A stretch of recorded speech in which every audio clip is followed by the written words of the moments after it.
ये द हिंदू का न्यूज़पेपर है और इसमें एक कॉलम आया, high court to appoint amici curiae for Kejriwal और and others in excise case. Okay, ये एमिकी क्यूरेई जो है ये लीगल मैगजीन है, लीगल लैटिन मैगजीन है ये।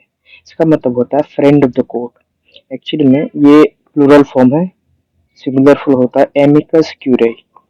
एमिकस क्यूरेई का मतलब होता है फ्रेंड ऑफ द कोर्ट, यानी कि कोर्ट का दोस्त। आपको पता है जजेस को लॉ की अच्छी नॉलेज होती है, बट एक जज को हर एक सब्जेक्ट का नॉलेज हो ये जरूरी नहीं।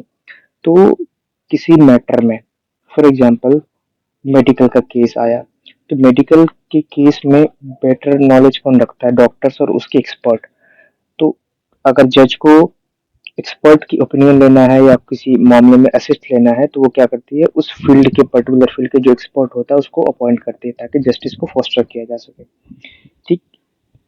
अच्छा, लेकिन केजरीवाल के केस में क्या हुआ, आपको पता है कि जस्टिस स्वर्ण कांता शर्मा ये दिल्ली हाईकोर्ट की जज है और ये केजरीवाल के एक्साइज केस को सुन रही है। केजरीवाल ने क्या कहा, केजरीवाल ने एक एप्लीकेशन दायर किया था रेक्यूजल के लिए। रेक्यूजल का मतलब होता है कि आप इस केस से खुद को अलग कर लीजिए। रीजन ग्राउंड क्या दिया था, क्योंकि जो जस्टिस स्वर्ण कांता है ये बीजेपी के जो लीगल सेल है उसकी विंग में ये अपियर हुई थी, मतलब वो प्रोग्राम कोई कंडक्ट करवाया था उसमें वो गई थी। और तो इससे ये साबित होता है कि बायसनेस। अब फ्रेंड ऑफ द कोर्ट की जरूरत क्यों पड़ रही है? केजरीवाल ने रिक्यूजल के लिए एप्लीकेशन डाला था, यानी कि जजेस जो साहिबा थी वो केजरीवाल एप्लीकेशन में ये कहा कि आप इस केस को न सुने तो बेहतर है, क्योंकि ये नेचुरल जस्टिस का वायलेशन है।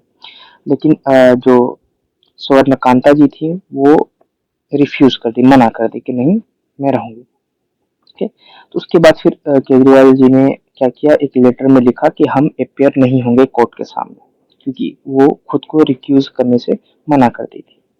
तो अब जस्टिस कांता ने क्या किया कि अब ये कह रही हैं कि हम क्या बैठाएंगे, एमिकस बैठाएंगे, यानी कि जो इसके बिहाफ में क्या करेगी, ये केजरीवाल के केस को क्या करेगी, एक रिप्रेजेंट करेगी, है ना।